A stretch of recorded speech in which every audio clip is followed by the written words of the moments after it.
cette problématique qui concerne le président Laurent Gbagbo, mais aussi le ministre Charles Blé Goudé. Nous nous sommes déjà rencontrés pour la plupart, peut-être à Paris, pour d'autres à Genève, et pour bien d'autres encore à Londres. Je voudrais d'abord signaler que je ne suis pas venu seul.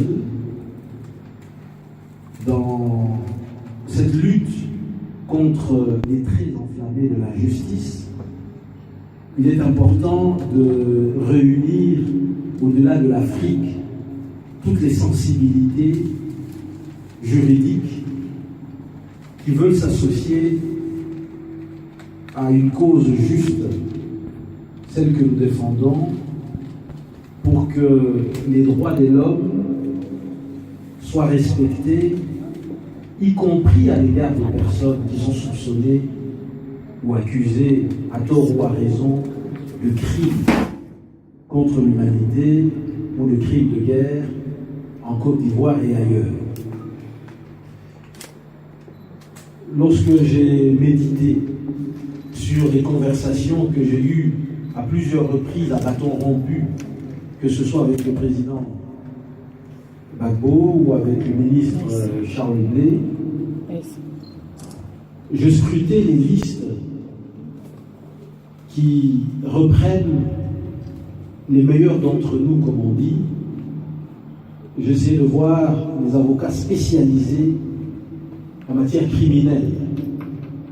Et il s'est avéré que sur toutes les listes qui sont reprises au niveau de Bruxelles, vous savez que Bruxelles, c'est la capitale de l'Europe, eh bien, sur les 10 meilleurs avocats en matière criminelle à Bruxelles, on retrouve le nom d'un certain Amrani. Raison pour laquelle j'ai vu mon confrère, Maître Amrani, et je lui ai demandé de réfléchir avec nous sur les voies et moyens sur le plan juridique, de se joindre à la réflexion et pourquoi pas finalement de rencontrer les intéressés au centre pénitentiaire de l'année pour voir dans quelle mesure il peut apporter sa pierre à l'édifice. C'est vrai qu'il y a un volet politique qui est le combat que vous menez, mais il ne faut pas ignorer évidemment la bataille judiciaire qui requiert beaucoup de technicité. Et donc je voudrais évidemment devant vous dire merci à Maître Amrani d'avoir accepté de rehausser de sa présence cette rencontre. Je voudrais aussi dire merci à Maître Likendal qui a aussi accepté d'être là, présente, à nos côtés. Lors des discussions que j'ai eues avec elle, je lui ai dit, mais finalement, lorsque l'on regarde la majorité des détenus à la Cour pénale internationale, c'est des gens qui finalement ont été transférés à la Cour avec une implication active des Belges. Je dis voilà, tu es belge, tu es dans le droit criminel, est-ce que tu pourrais penser une fois à venir réfléchir avec nous? Raison pour laquelle elle est là aujourd'hui, et je lui dis merci. Pour ma part, je ne serai pas très long. La plupart d'entre vous m'ont déjà entendu. C'est vrai, j'ai passé 11 mois en prison. J'avais l'habitude d'aller à la prison comme avocat, rendre visite à mon client, le sénateur Jean-Pierre Bemba, jusqu'au jour où le bureau du procureur de la CPI en décidera autrement. Et je me retrouverai non pas à la prison, mais en prison, aux côtés de mon client Jean-Pierre Bemba. Et c'est là que je vais rencontrer pour la première fois d'abord le président Laurent Gbagbo, que j'avais déjà rencontré autrement lorsque je venais pour des visites comme avocat. Mais là, je le rencontrais tout simplement comme co-détenu. Et je pense d'ailleurs qu'il m'a vu effondrer lorsque j'entre en prison. Et c'est lui qui me dira, mais sois courageux, ce que tu subis est une injustice. Parce que tu es là comme avocat pour défendre les personnes qui sont accusées. Nous y sommes, nous savons pourquoi, c'est pour des raisons politiques. Voilà ce que le président Laurent Gbagbo m'avait dit. Et alors il me dit, mais c'est dommage que finalement, on aille jusque à porter atteinte à la liberté de ceux qui nous défendent.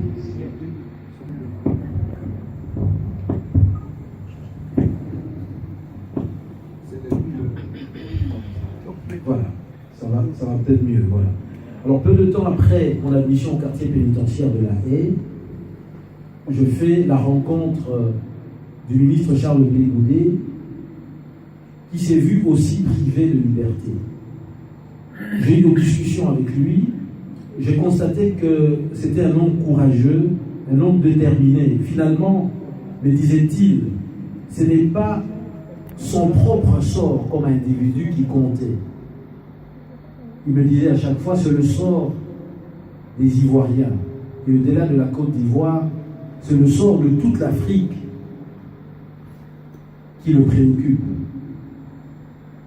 Et je pense que du peu que j'ai pu voir comme avocat dans son dossier, je me suis rendu compte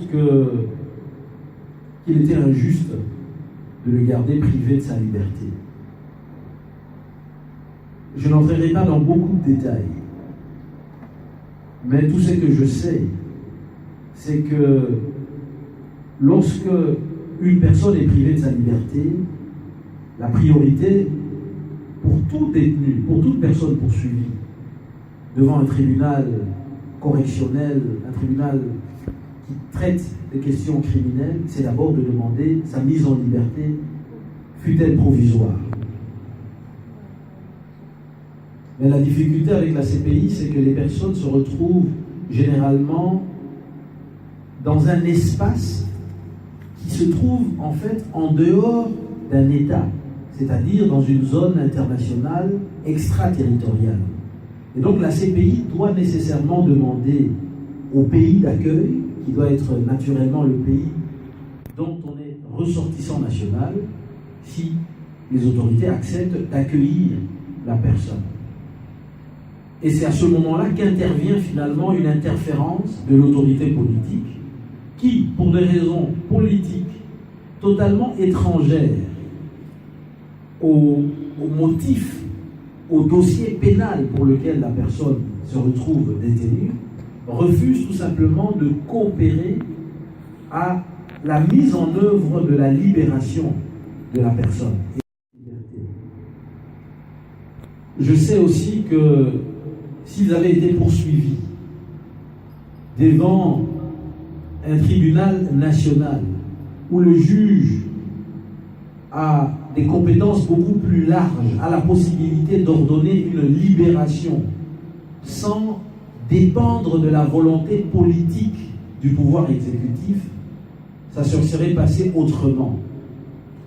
Je ne vais pas m'étendre davantage, je laisserai à Maître Amrani vous livrer sa lecture de la situation du président Gbagbo et du ministre Charles Blé Goudé.